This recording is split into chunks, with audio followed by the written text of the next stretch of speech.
SS news digital सिंधना peri विक। असां सां अॼु प्रोग्राम में मौजूद आहिनि DIG हैदराबाद रेंज तारिक रज़ाक धारेजो साहब। तारिक धारेजो साहब खां असां ॻाल्हि ॿोल कंदासीं ऐं लाइन ते असां सां मौजूद आहिनि।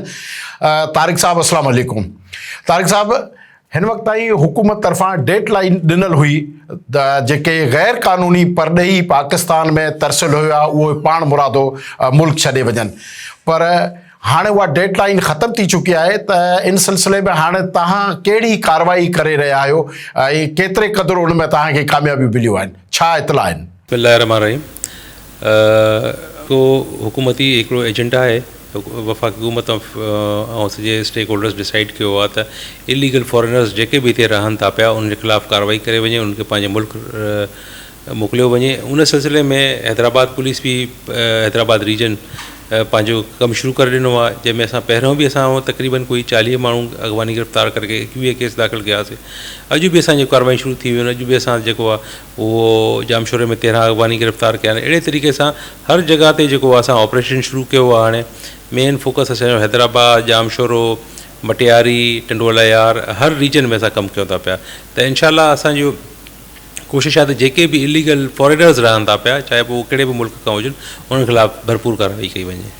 DI साहब, पाकिस्तान में परॾेहनि में अफ़गानिस्तान खां सवाइ बाक़ी ॿियनि कहिड़नि मुल्कनि जा जेके परॾेही उहे गैर क़ानूनी हिते तरसियल आहिनि? ॾिसो, इंटेलिजेंस जेके रिपोर्टूं आहिनि उन में त हिन तक़रीबन कोई 70,000 माण्हू जी निशानदेही थी आहे असांजे एरिया में। त उन्हनि जे ख़िलाफ़ु असां हाणे वठि पकड़ ज़िले हर ज़िले में मुख़्तलिफ़, किथे 1000 आहे, किथे 500 आहिनि, किथे 200 आहिनि। त उन्हनि जी कार्रवाई शुरू थी वई आहे ऐं जल्दी असां उन्हनि जे ख़िलाफ़ु कार्रवाई असांजी हाणे, छो त डेडलाइन जेकी हिननि खे वापसि वॉलंटरी रिटर्न जो हुयो उहो ख़तमु थी वियो आहे। हाणे असां उन्हनि जे ख़िलाफ़ु केस बि दाख़िल कंदासीं, उन्हनि खे पोइ हितां वापसी रवानो बि कंदासीं। जेको रूट ठहियल आहिनि, जेके सेंटर्स ठहिया आहिनि, होल्डिंग सेंटर्स, उते रखी करे उनखे वापसि रवानो कंदासीं। सही, सभ खां वधीक कहिड़े ज़िले में निशानदेही थी आहे उते इहे परॾेही तरसियल आहे? हिन महिल त घणो करे जेको हिते आहे उहो अफ़गानिस्तान जो आहे माण्हू। बाक़ी ॿिया हिते या बंगाली ऐं बर्मी त उहो कराची में थी सघनि था, बाक़ी ॿियनि जा न आहिनि। हिते घणो करे फैक्टर जेको आहे उहा माण्हू जेके आहिनि उहे अफ़गानिस्तान जा ई आहिनि। ॾिसो, निशानदेही उन्हनि जी मुख़्तलिफ़ थी आहे। उन में जेको आहे बदीन में थिया आहिनि तक़रीबन 700 माण्हू आहिनि, ऐं उन खां पोइ वधि में वधि अगरि जेके थिया आहिनि त उहे हैदराबाद ज़िले में थिया आहिनि तक़रीबन 800। हीअ निशानदेही आहे जेके इंटेलिजेंस रिपोर्ट्स आहिनि तक़रीबन। बाक़ी पर उन खां तादाद वधी सघे थी, छो जे अञा काफ़ी माण्हुनि जेको आहे जाली शनाख़्ती कार्ड आहिनि। पहिरियों त असां उन्हनि खे टारगेट कयूं था जंहिं वटि को शनाख़्ती कार्ड, को कुझु न आहे। ॿी उन में असां हिननि खे कार्रवाई कंदासीं त जेको आहे न त जंहिं वटि शनाख़्ती कार्ड कूड़ा ठहियल आहिनि उनजे ख़िलाफ़ु बि कार्रवाई कई वञे। DI साहब, हिन वक़्त ताईं परॾेहनि खे बेदख़ल करण में तव्हांखे कहिड़ियुनि ॾुखियाईनि खे मुंहुं ॾियणो पियो पवे? ॾिसो, हिन महिल हैदराबाद रीजन में असां छो त रूट ते वेठा आहियूं, असांखे प्रोटेक्शन बि ॾियणी थी पए, ऐं जेके वञनि था उन्हनि खे बि असां पंहिंजी कस्टडी में वठी वञूं था पिया।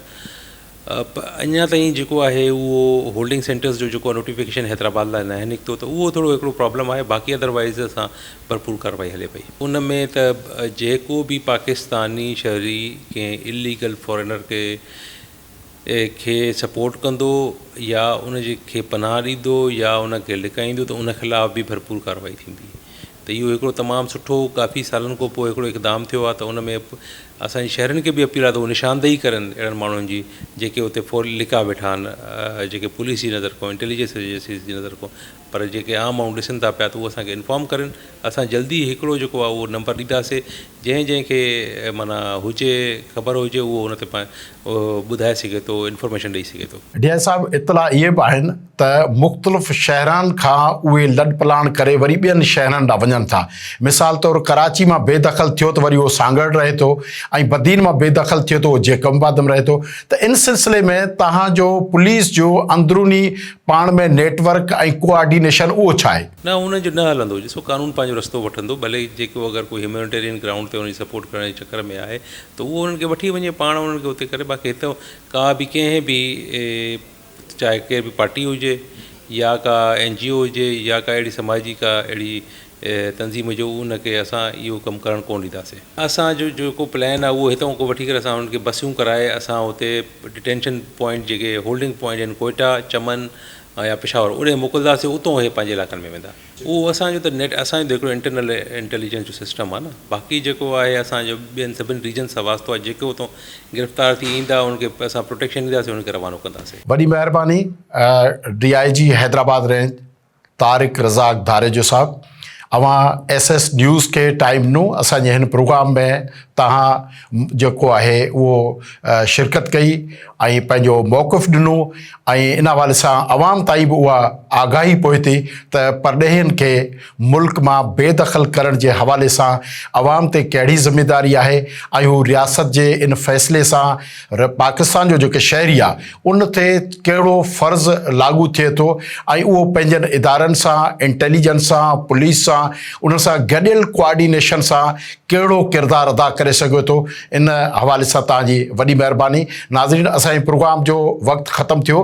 पाण मिलंदासीं कंहिं ॿिए प्रोग्राम में कंहिं ॿिए मौज़ू सां गॾु।